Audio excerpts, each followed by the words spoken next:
All right, welcome to this video. My name is Falonda Collins, and I am so happy that you stopped by the Queen Technique channel. If this is your first time coming, welcome, welcome, welcome. And if this is not your first time coming, thank you for coming back and for um, visiting with me to gain information about AI tools as well as cybersecurity and just different technology tools that teachers can use in the classroom. And today, the featured tool we're going to be talking about is Magic School. Magic School is such an excellent resource that can assist you in reclaiming your time.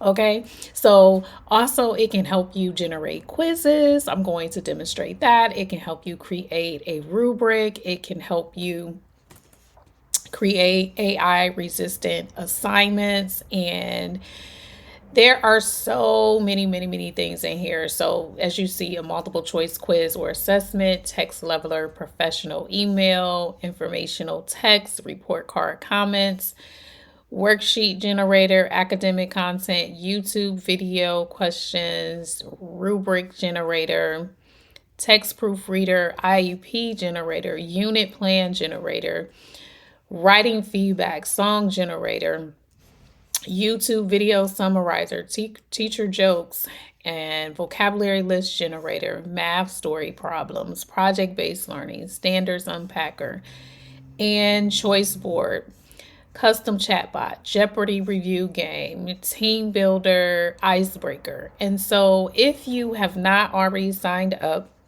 you will sign up for free.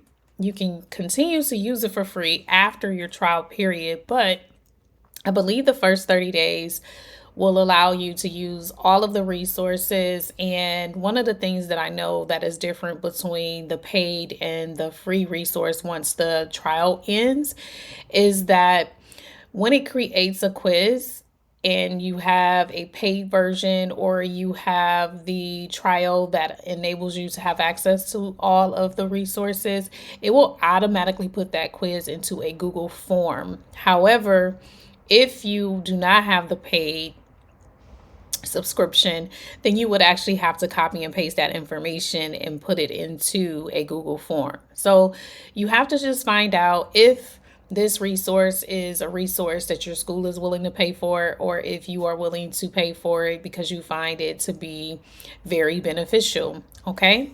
So what we're going to do is we're going to go ahead and come up here and we're going to click on AI resistant assignments. Okay. And so what we're going to do is we're going to say 10th grade. Currently, my students are reading Born a Crime. So what I am going to say is create a task in which students can demonstrate their learning related to the novel Born a Crime by Trevor Noah, and have them create a task that requires them to compare and contrast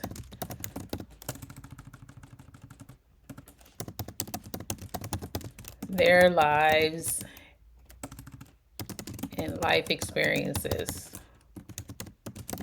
to one of the main characters in the text. Okay, so I'm going to go ahead and I'm going to hit generate, and then I'm going to see what it comes up with, but also I'm going to show you what it came up with without me like typing in something that's specific. Okay, so here it's saying ask students to create a multimedia presentation that includes personal interviews with family members or community members who have experienced challenges similar to those depicted in Born a Crime. Students should then compare and contrast these real life experiences with those of a main character in the novel, focusing on themes such as resilience, identity, and social change. So we know that as educators, We want students to continue to enhance their writing skills. We don't want them to use ChatGPT and other generative AI resources such as um, the Copilot and some of the other resources to write their essays because we want them to still be in that learning mode. Some students are not going to do that because they enjoy going through the process and they know that they're going to be in a position where they have to be able to write on demand, whether that's taking an AP test or some other test. But you're going to have some students that are going to try it, okay, and just turn in something that they did not produce. But using this AI resistant resource and where they're having to actually interview someone. And then, if you want to get even more particular, you can have a person sign off on it, even though some students could forge a signature, but that would be like another way. Or you can ask them to record the interview so that way you can actually see that they did indeed interview a live person. So that way you know that they're not just making it up. Okay. And then the explanation for the assignment, this assignment requires students to engage in original research by conducting interviews, which involves personal interaction and interpretation, which is also working on those speaking and listening state standards as well. Okay. And so here it's saying that have students write a reflective journal entry from the perspective of one of the main characters in Born a Crime, incorporating specific events from the novel. Then, in another journal entry, students should write from their own perspective, detailing a personal experience that parallels the character's situation. Finally, students should analyze the emotional and social implications of both experiences and discuss how these insights contribute to their understanding of the character and themselves. So, because you are constantly incorporating them themselves or the person in which they interviewed into this particular process, that's what's making it much more AI resistant. Okay.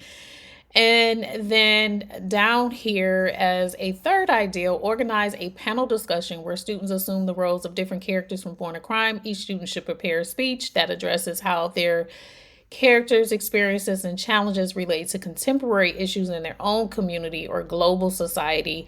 And students must support their arguments with evidence from the text and current events, followed by a moderated question and answer session. I love this ideal, especially to get with the speaking and listening, and then they're having to analyze information about some of those characters to be able to be prepared to speak to how those situations align with real world life events and things that are happening in their own community or in society at large. Okay.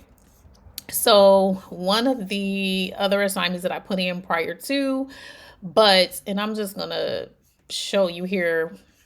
Okay. So the first ideal is saying create a multimedia presentation that explores the themes of identity and resilience. I don't really like the way that it's worded because these are typically just topics and not an actual theme. Since the theme cannot be stated with one word, but you can always change this in your directions. And so that's why it's important to, as an educator, even though it produces very fast, just to make sure that you make some slight tweaks. That would only take you a few seconds or so. And then includes a personal reflection on how these themes relate to your own experiences or to contemporary issues using artwork, music, or video to support your presentation. And that's pretty good because a lot of kids are very creative. So you're having the opportunity to bring in a different aspect of things. And then another ideal is to design a collaborative group project where each member assumes a role, whether that's a historian, journalist, sociologist, and investigates different aspects of the historical and cultural context of Born a Crime. And the group will present their findings in a panel discussion. And then write a creative piece such as a short story or a series of diary entries, imagining life from the perspective of a character. Now, this one, I don't necessarily feel that it's totally AI resistant, at least with that first part. And your piece must incorporate historical and cultural details from the book and demonstrate a deep understanding of the character's motivations and challenges. Accompany your work with an explanatory essay detailing your creative process and the choices you made. So, I don't really like the third choice. Just I don't feel that it's totally AI resistant. However, because students can type this in and get something, however, you can tell the quality of the analysis when something is turned in and they didn't actually do it. And what I'll do is I'll do a video also for different tools that you can use to check and see if a student ended up using AI and did not produce something on their own. And so I'll do that for another video for you, but that's just a way. And so if you wanted to go back and see, all I said was create a project based on Born a Crime by Trevor Noah here. So I didn't get as specific, but you notice that with me getting a lot more specific over here and saying create a task in which students can demonstrate their learning related to the novel Born a Crime by Trevor Noah and have them create a task that requires them to compare and contrast their lives and life experiences to one of the main characters in the text, then it gave us additional information, right? So, and it was a better turnout with the choices. So you want to be mindful of that. Okay. So then what I'm going to do is I'm going to come back here and I want to click on writing feedback. So I want you to be able to see this. Okay. And pretty much I did 10th grade and I asked my students to pretty much end up typing out a 300 to 600 word book review. And I attached a book review. And then from there, I put in a little bit of additional information. And so this is what is going to generate as far as the writing feedback. So once I copy and paste the actual writing, because I didn't put it in here, but if I put the writing in here, it's going to tell me if they met the requirements. Did they give a plot summary? Did they give a theme statement? Was their analysis dealing with the target, who the target audience is, their overall opinion, and the star rating, etc. And so pretty much that is what that looks like. And maybe I'll show you later what an actual, with a sample, what that looks like. And one of the other things that you can do, I want to go to the quiz, or let's do this, YouTube questions. Okay. So multiple choice, let's just say that I want to have it ask 5 questions, and then pretty much here, I'm going to go over to YouTube. Okay.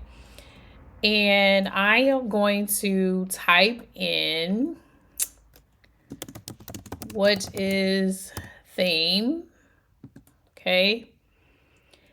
And I am going to click here. Okay. And pretty much I'm going to click here because I want the show transcript.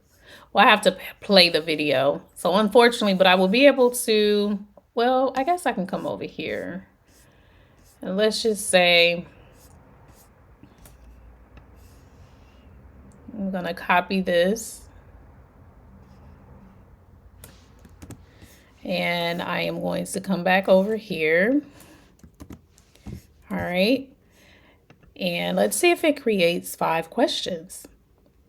And voila, it does. Okay. And I've watched this video because I use it. So what is the definition of a theme as presented in the video? And then it gives choices according to the video, which of the following is not considered a theme. And the only thing is here, revenge destroys everything.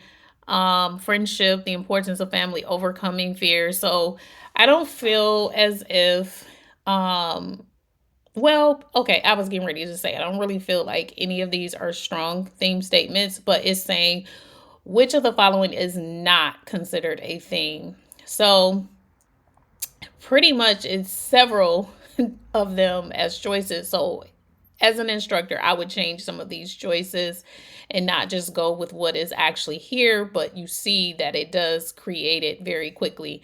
How can one find the theme of a story? So that's going to be pretty straightforward as well.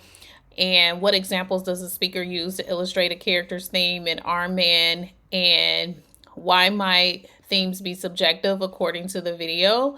So pretty much it gives you the answers. And so let's just see.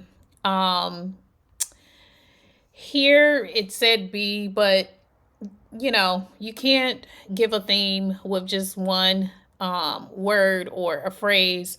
So again, I would have to change some of those choices to really have an accurate response and to be able to differentiate between actual theme statements versus non-theme statements. That would be my only thing. So no matter what AI tool you decide to use, you always want to read over the information, make sure that it's to your satisfaction. But the beauty of it is you didn't have to create it from scratch. So it gives you a foundation. And then at that point, you have the ability to make whatever changes you want to make, but you still save time because it would have taken you longer to think about every single last question. You would have had to watch the actual video, etc. I mean, you will always watch a video as far as just to make sure it's something that you want to use, but you wouldn't have to watch the video, pause it, create a question, watch it, pause it, etc. That type of thing. So that is another option of using this resource.